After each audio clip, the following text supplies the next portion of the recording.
Faut-il nationaliser une entreprise française en difficulté quand des milliers d'emplois sont menacés? La question s'est posée pour Vencorex. Près de Grenoble, cette usine fabrique des composants chimiques pour les peintures industrielles, mais le Premier ministre François Bayrou s'est prononcé contre cette nationalisation. Prends un café, je t'explique.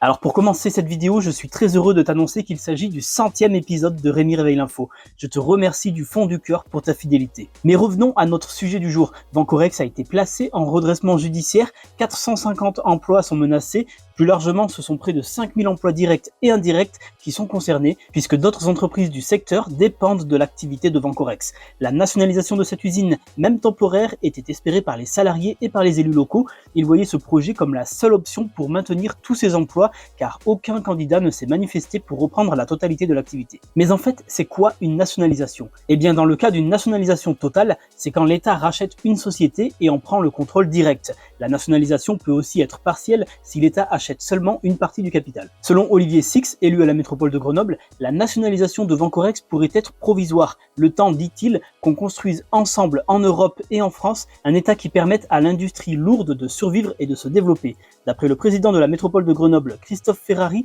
la nationalisation est le meilleur outil. Il en veut pour preuve celle en 2018 du chantier naval de Saint-Nazaire. Il s'agirait d'une très bonne opération qui aurait permis à l'État de retrouver son argent. Bon, sauf que le Premier ministre n'est pas favorable à une nationalisation de Vencorex, même temporaire. En gros, il constate que l'entreprise n'est pas viable et qu'il y a un faible intérêt des professionnels du secteur pour reprendre l'activité.